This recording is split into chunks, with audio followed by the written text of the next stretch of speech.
திராவிட முன்னேற்ற கழகம் என்பது இங்க இருக்கிற மூத்த தலைவர்களுக்கும் உங்களுக்கு தெரியும். இது தலைவர்களை நம்பி ஆரம்பித்த கட்சி அல்ல. ஏழை எளிய சாமானிய மக்களை நம்பி, தொண்டர்களை நம்பி துவங்கி இந்த இயக்கம். இன்னைக்கு என்ன பிரச்சனை? புரட்சி தமிழர் ஐயா எடப்பாடி இடத்துல உழைப்பு இருக்கிறது, கருணை இருக்கிறது, தாய் உள்ளம் இருக்கிறது, தெய்வ உள்ளம் இருக்கிறது, எல்லோரையும் அரவணைக்கிற அந்த ஆற்றல் இருக்கிறது, தொலைநோக்கு பார்வை இருக்கிறது, சிந்தனை இருக்கிறது. ஜோசப் விஜய் இடத்துல இருக்கிற ஒன்னே எங்க எடப்பாடி இல்ல. அதனாலதான் நாங்க போயிட்டோம். என்ன இல்ல, வசீகரம் இல்ல, பஞ்ச் டயலாக் பேச தெரியல, சினிமா கவர்ச்சி வசனம் பேச தெரியாத எங்க எடப்பாடியார் அவர்களுக்கு இன்றைக்கு மக்கள் இந்த தீர்ப்பு கொடுத்திருக்கிறார்கள். பரவாயில்லை, எல்லா நேரங்களிலும் எல்லா பஞ்ச் டயலாக்கும் வெற்றி பெற முடியாது. ஆகவே வருகிற காலம் அண்ணா திராவிட முன்னேற்ற கழகத்துடைய காலம் என்பதை நிரூபிக்கின்ற வகையிலே தான் பிள்ளையார் சொல்லிய இந்த தொழிற்சங்கம் இன்றைக்கு தமிழகம் முழுவதும் அண்ணன் தமிழரசர் அவருடைய தலைமையில நம்முடைய அற்புதமான இந்த நிகழ்ச்சியை தொடங்கி இருக்கிறார். ஆகவே நீங்கள் எல்லோரும் நம்பிக்கையோடு இருங்கள். நம்பிக்கை தான் நமக்கு வாழ்க்கை. ஏன்னா திடீர்னு இருட்டு போல தெரியும். நான் அடிக்கடி அண்ணன் நானும் பேசிக்கிறோம். செல்லப்பாண்ணே ஒரு வாரம் 10 நாளைக்கு கூட பேசிக்கிறோம். ஆனா டெய்லி எங்க அண்ணன் செல்லூர் ராஜு அண்ணன் இரவு 12 மணிக்கு கூட கூப்பிடுவார். தம்பி என்னடா நிலைமை, என்னப்பா? ஒண்ணும் இல்லனே. அவரு ஏதாவது சொல்லும் போது நான் அவர்கிட்ட சொல்லுவேன், அண்ணே இதே மதுரையில முதலமைச்சருடைய மகனா அழகிரி இருக்கிற போது நம்ம எல்லாம் பதவியில் இருந்தோம். அப்ப சொன்னாங்க அதிமுக இனி இருக்காதுன்னு சொன்னாங்க. சொன்னவர் தான் இன்னைக்கு அரசியல இல்ல.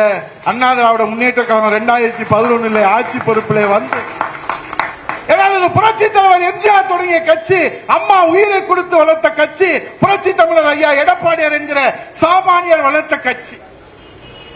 அவை இதுக்கு ஒரு தாவேக்கெல்லாம் வந்து எல்லாரும் நினைக்கலாம், அண்ணே 5 வருஷம் நமக்காக எப்படின்னு இருக்க முடியும்? கவலைப்படாதீங்க. நம்ம ஐயா பிரதமர் மோடி ஐயா இருக்காரு. உடனே நீங்க தப்பா புரிஞ்சுக்காதீங்க. 2026 இப்போ 2029ல ஒரே நாடு ஒரே தேர்தல். இது ஏதோ நான் சும்மா உங்களுக்கு நம்பிக்கை ஏற்படுத்துறதுக்காக சொல்லல. நம்ம முன்னாள் ஜனாதிபதி அவருடைய தலைமையில ஒரு குழு அமைச்சு ஒரு 18,000 பக்கத்திற்குரிய அறிக்கை தாக்கல் செஞ்சு 7 லட்சம் கோடிக்கு மேல ஒவ்வொரு கட்டமா தேர்தல் நடந்துனா அரசாங்கத்துக்கு செலவு வருது, மக்கள் பறிப்பணம் வீணாகுது. ஆகவே ஒரே நாடு ஒரே தேர்தல் நடத்துங்க அப்படின்னு இன்றைக்கு மசோதா தாக்கல் செய்து அது நிறைவேறி அது கூட்டுக்குழுவுக்கு சென்று கூட்டுக்குழுவில் இன்றைக்கு நாடு முழுவதும் அனைத்து கட்சி பிரதிநிதிகளும் மக்களிடத்தில் அதற்கான விவாதம் நடைபெற்ற போது 90% பேர்கள் இன்றைக்கு ஆதரவு கொடுத்து அதில் ஒரு சில கட்சிகள், காங்கிரஸ் போன்ற கட்சிகள் கருத்து வேறுபாடோடு இருக்கிறார்கள். இன்னும் 3 வருடத்திற்குள்ளாக கருத்து ஒற்றுமை ஏற்படுத்தி 2029 தான் 3 ஆண்டுகள் தான் தாவேக்காவுக்கு ஆயுள் காலம் என்று நான் சொல்லவில்லை. 3 மாதங்களிலே கூட ஜோசப் விஜய் வீட்டுக்கு போனாலும் போகலாம். ஏன்னா கரூர் சிபிஐ வழக்கு தலைக்கு மேல தொங்கிட்டு இருக்குது. அதுல ஒருத்தர் இருந்தார், வளர்ந்தா மாடு ஒருத்தன், 3 வருஷத்துல 3 கட்சிக்கு போனவன், கொரிலா மாதிரி இருப்பான். அவன் சொல்றான் கரூர்ல கணக்கு தீர்க்க வேண்டியது இருக்குன்னு. லாட்டரி சீட்டுக்காரனா கொண்டு வந்து அமைச்சராக்குனா அவன் கணக்குத்தானே பார்ப்பான், அவன் என்ன மக்கள் பணியா பார்ப்பான். உடனே அங்க இருந்து சொல்லிட்டாங்க, யோ அமைச்சர்லாம் அப்படி பேசக்கூடாதியா, காவல்துறையை வைத்து நீங்கள் மக்களை கொண்டு போட்டு விட்டீர்கள் என்று காவல்துறை மீது ஒரு அபாண்டமான குற்றச்சாட்டு சொல்றான். உடனே எல்லாரும் கண்டனம் வந்துச்சு. இப்போ ஒரு வாரமா வாயை திறக்கிறதே இல்ல. இன்னொரு அமைச்சர் நேற்று சொல்றான், சத்யபாமா யூனிவர்சிட்டியில அது தலைவர் தந்த போட்ட பிச்சையினால அந்த பல்கலைக்கழகம் உருவாச்சு. அங்க போய் அவன் சொல்றான் நேத்து, இனிமேல் வந்து கொள்கைக்கான கட்சியெல்லாம் இனிமேல் ஆவறது இல்ல, ஆவாது, அந்த செட்டப்லாம் இனிமேல் எடுக்காது, கொள்கையும் கிடையாது, கோட்பாடும் கிடையாது, லட்சியமும் கிடையாது, உழைப்பும் கிடையாது அப்படின்னு ஒரு அமைச்சர் நிதி மந்திரி அவன் சொல்றான். அவை எங்கே போகிறது தமிழ்நாடு, தமிழ்நாட்டு அரசியல் எங்கே போகிறது என்று எல்லோரும் கவலையோடு இருக்கிறோம். 60 நாள் தான் இருக்கு, 2 மாசம். மக்கள் கொதிப்படைந்து போயிருக்கிறார்கள். விவசாயிகள் போராட்டம் நடத்தாத நாளே இல்லை. பயிர்க்கடன் குடுறான்னா கொடுக்க மாட்டான். 2500 ரூபாய் எப்படா வரும்னா வரும், ஆனா வராதுங்கிறான். 10 லட்சம் கோடி கடன் இருக்குன்றான். இது தெரிஞ்சுதான் அவன் சொன்னான். இப்ப 15 லட்சம் கோடி கடன் வரும்.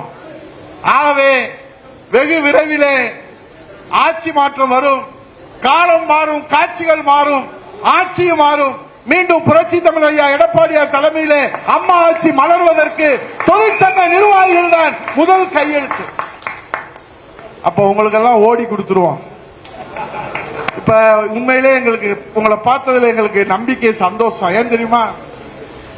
ஆளுங்கட்சி கூட்டத்தில் தான் தொழிற்சங்கத்துக்கு கூட்டம் அதிகமா வரும். ஆனால் எதிர்கட்சியாக இருக்கிற போது கூட எங்களுக்கு ஓடி தேவையில்லை.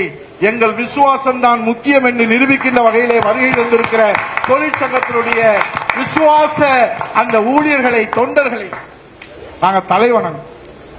ஏன்னா இப்ப உங்களுக்கு எந்த அதிகாரமும் கிடையாது.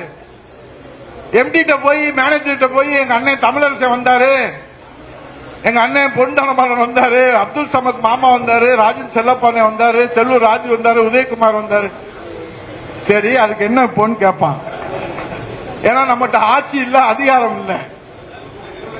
எங்களுக்கு ஆட்சி இல்லை, அதிகாரம் இல்லை என்றாலும் புரட்சி தலைவர் எம்ஜிஆர், புரட்சி தலைவி அம்மா, நம்முடைய புரட்சி தமிழர் எடப்பாடியார் என்பதுதான் எங்கள் உயிர் மூச்சு என்று வந்திருக்கின்ற தொழிற்சங்க நிர்வாகிகளை பாதம் தொட்டு வணங்கி உங்களை நாங்கள் முன்மாதிரியாக எடுத்துக்கொண்டு களத்திலே உழைப்போம். அண்ணா திராவிட முன்னேற்ற கழக ஆட்சியை அமைப்போம். புரட்சி தமிழர் எடப்பாடியாரை முதலமைச்சர் அணியிலே அமர்த்துவோம். மூளைச்சலவை அரசியலுக்கு முட்டுக் கொடுக்கிற அந்த நிலை மாறும், காட்சிகள் மாறும்.